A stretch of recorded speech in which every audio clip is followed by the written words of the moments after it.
everybody. Thank you so much for coming to this video, and I hope you're doing well. I have some interesting information that I came across recently pertaining to runes, and I would love nothing more than to share this information with you.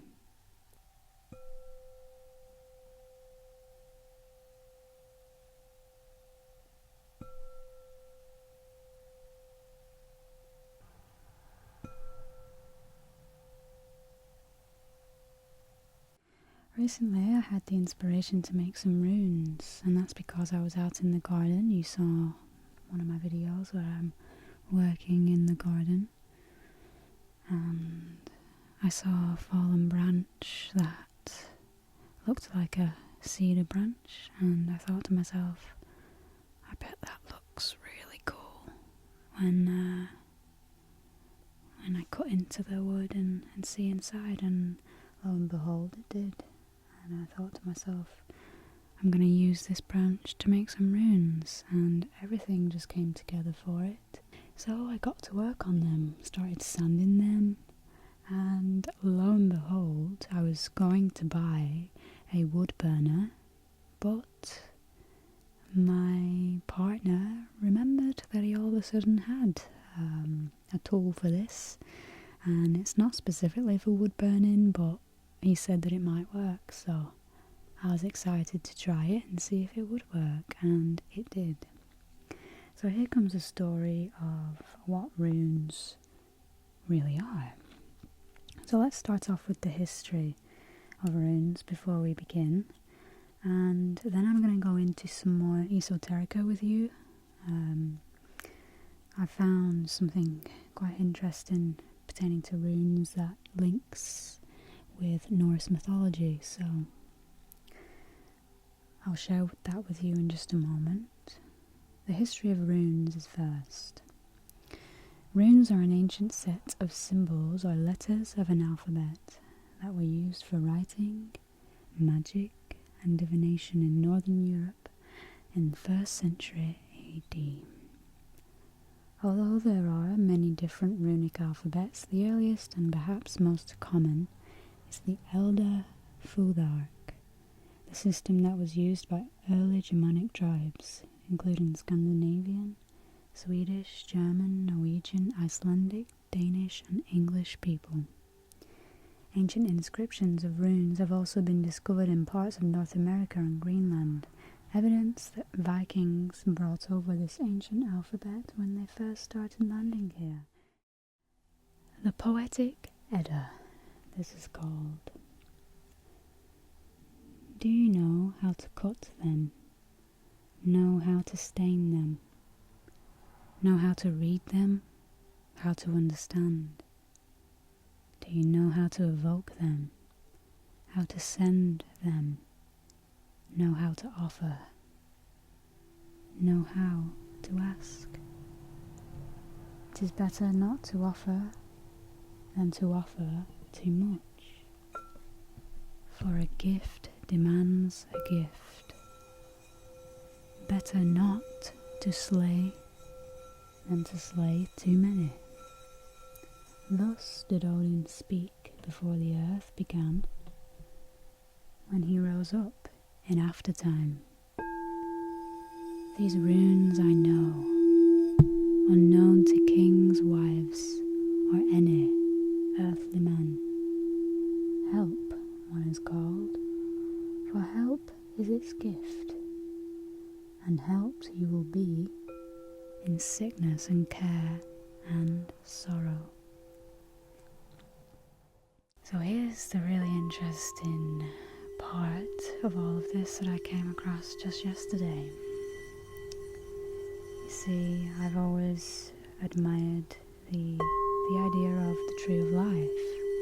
I recently made a dream catcher that was inspired by the Winter Wonderland video I made recently, but also it was inspired by the trees in my backyard, and specifically the tree of life has always been a symbol that has intrigued me.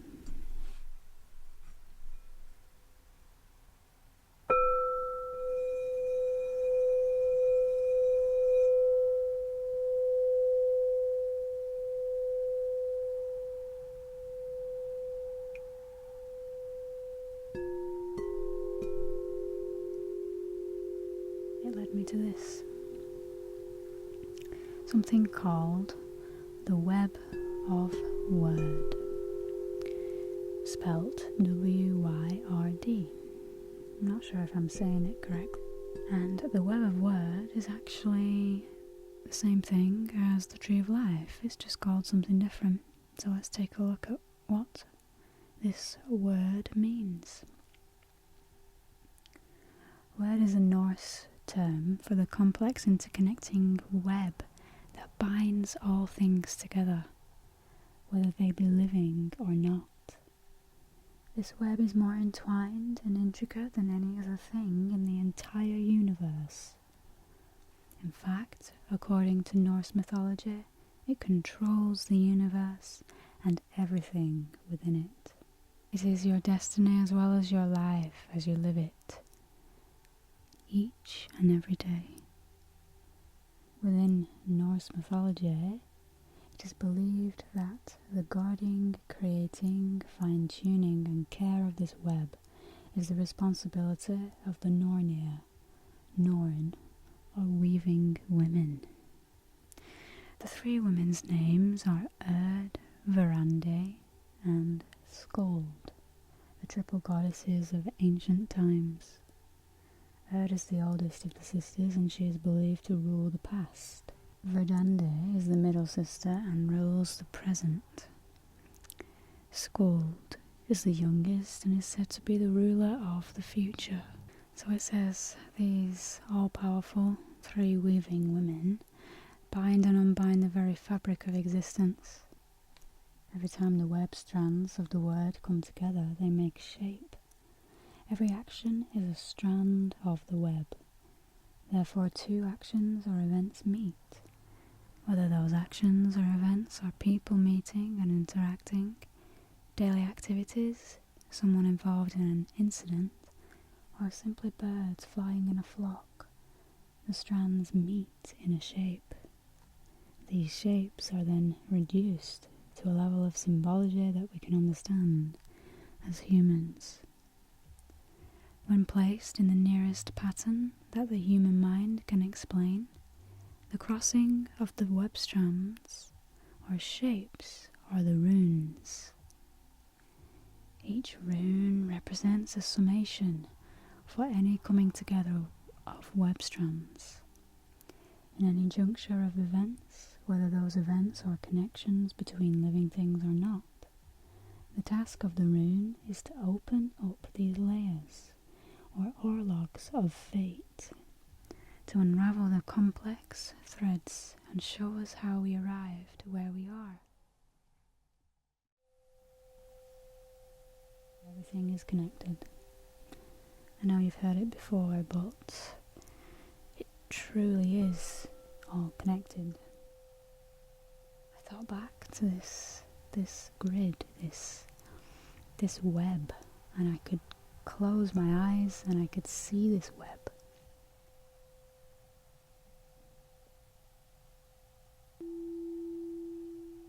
Every experience, every thought, every emotion has a reaction. I guess really what I'm trying to say is that if everything is connected, then I think we would do ourselves well to constantly remind ourselves of this. Because if everything is connected, then we might just be a bit more vigilant of the things that we think or that we do or that we say.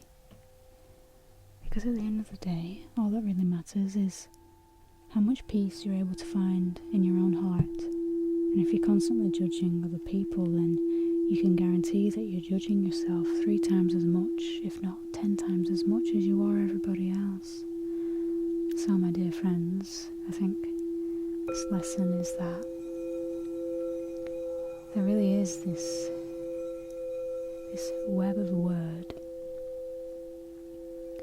governs the whole place, and I promise you, it is there to care for you and to nurture you. I've felt into this greater consciousness, and I'll tell you, there's really no worries there. No worries of whether the job is being done right. The only job that we should be worrying about whether it's being done right is the job that we have to live out our own soul's purpose, because that's where it all starts. In the present, we experience the energy of our own past choices. We meet our own past selves. This comes about through what is known as layers, or to the Norse orlog, action taken or not taken. Literally creates layers of energy that adhere to us and influence our present conditions. Our fate is this energy field, layered in and around us through our decisions and actions, and is thus bound into the aura of our being. It is not a force outside of us that takes control whilst we look on. It is our word, a living, breathing well of force that fills us, surrounds us, and links us to the web of life, the web of word.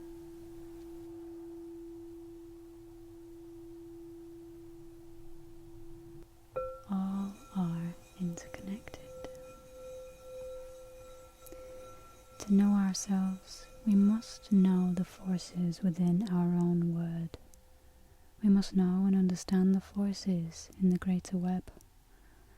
For we are all part of a much larger pattern, and we have all a path to walk and a part to play within it.